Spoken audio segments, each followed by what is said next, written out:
Gates said from the beginning he was not going to allow any of his vaccines to be used unless he got full immunity from all the governments in all the countries that used his vaccine, because he knows he's going to kill a lot of people. And he himself said, look, this vaccine is only going to be tested on, at most, maybe 1,000 people.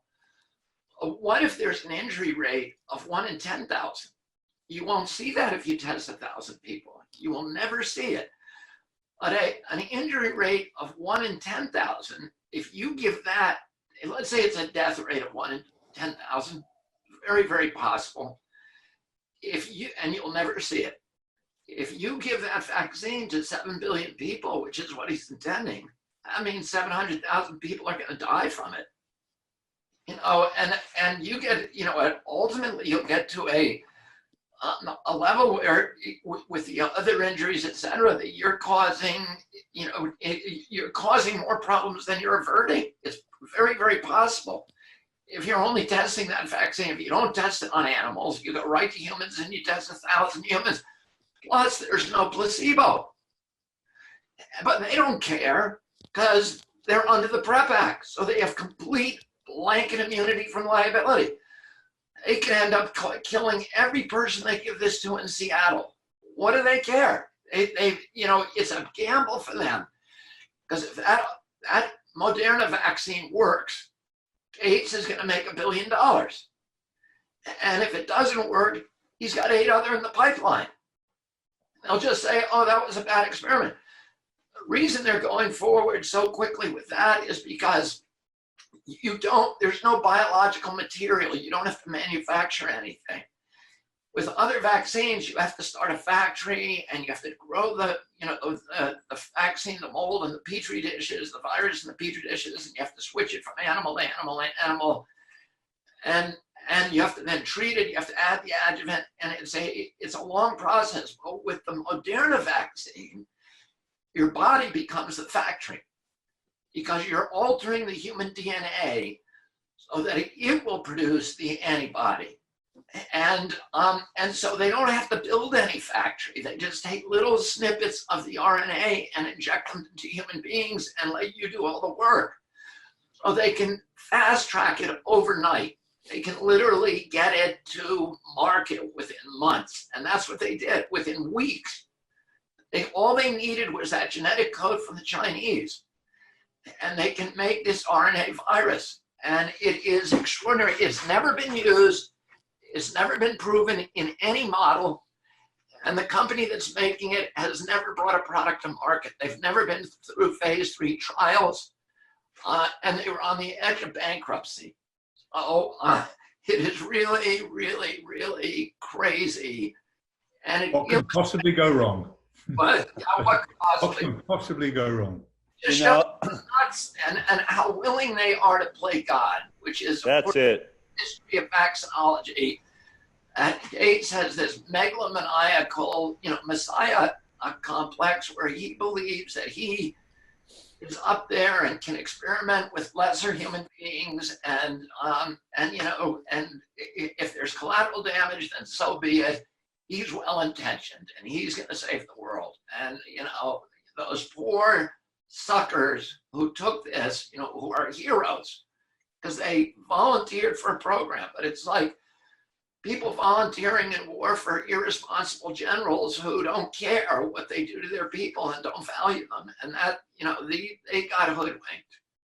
One of the things, Bobby, is when you end up putting RNA, introduce it into the body, the implications aren't something that necessarily will be seen in a week or a month, or, it could be a year or 2 years, and then the generational component, because now it's actually changing the genetic code, and it's going to be something that's going to stay consistent and continue to propagate generation to generation. Am I right, Judy?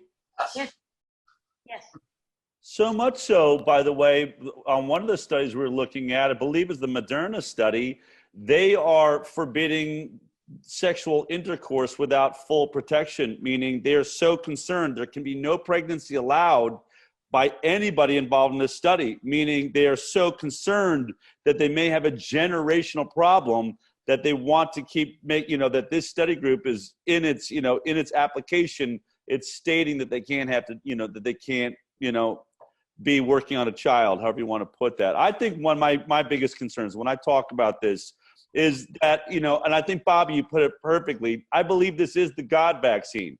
We're talking about no longer letting the body, react to an antigen or something. We're talking about messaging RNA. We're talking about, putting in man-made messages that go to all of your cells to make the cell think it's getting information from the DNA. I mean, we're spelunking a place in the immune system we've never gone before. But here's my biggest concern. We do know that they are all focused on this antibody immune enhancement issue that you very well described.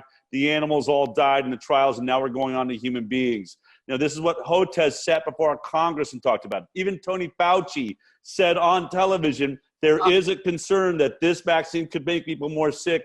We don't want to do that. But the most troubling thing about it that most people don't understand is how little these virologists know about how a vaccine works. And even more so, what Dr. Peter Hotez said, we don't know why antibody immune enhancement happens. We don't know what's causing it. So my concern is that in these small test groups that they're doing, you're looking at those people as, and I agree, they might as well have just signed up to go to Mars for the first time. My hat's off to them. I mean, well done. You're doing something that's, going a place where no one's gone before. I don't know if they know what risk they've taken, but what happens?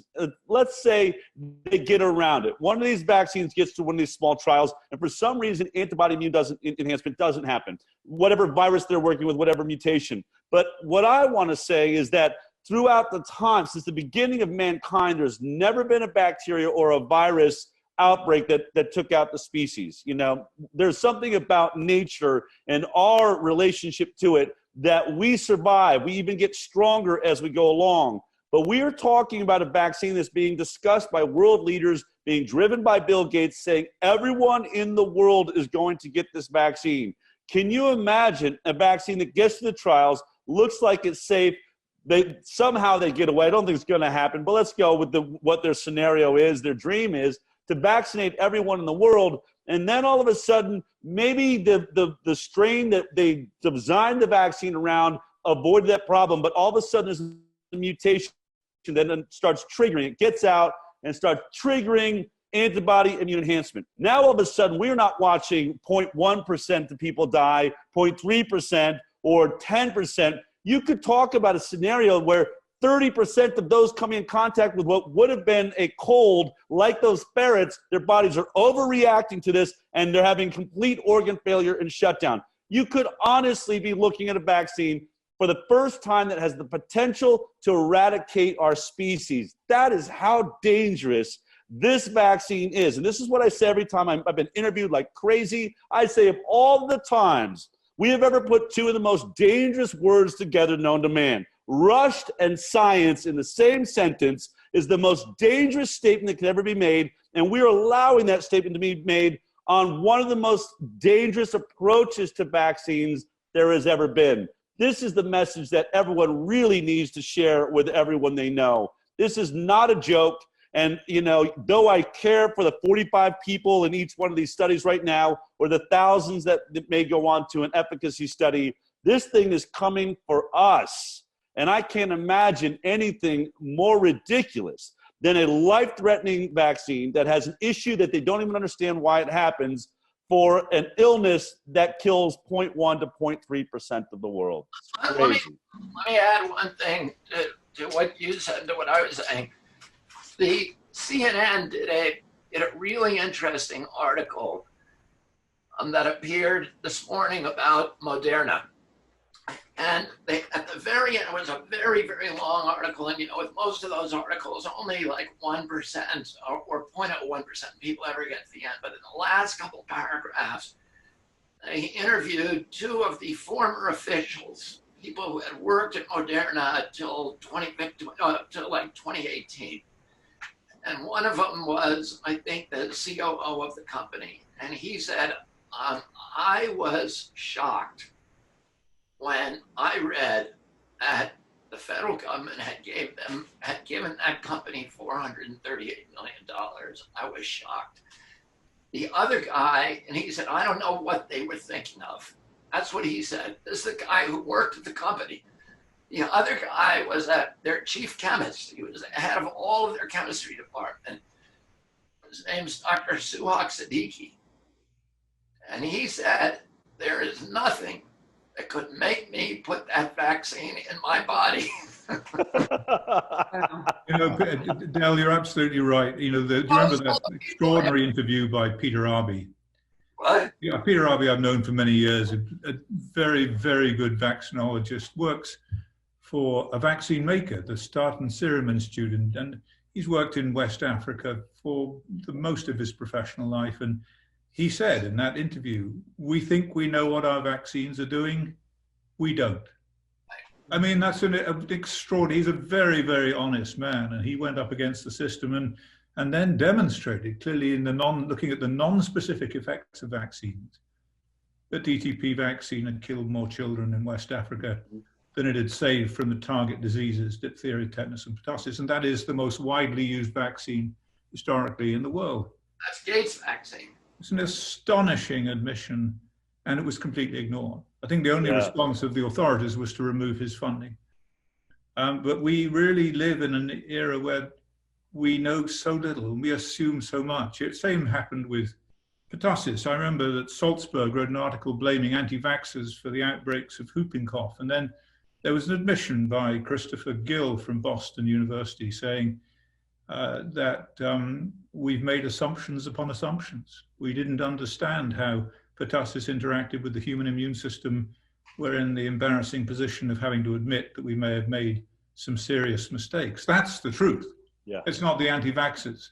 It's the hubris that someone pointed out of the pharmaceutical industry and the vaccinologists. The idea that you can exert dominion, you can mutate, you can adapt, you can change these things, you can give them back by a different route, age, strain, and you can assume dominion over the organisms, and that you will beat them, you will master them. No, you won't. You will not do that for the very reason, amongst others, is that they mutate at such an extraordinary rate because they are destined to survive. They will survive. And so we face a sixth extinction, a sixth major extinction, and it's the only one in the history, the geological history of this planet that's been man-made. And it's the only one actually that we can avert, and I believe that we will avert.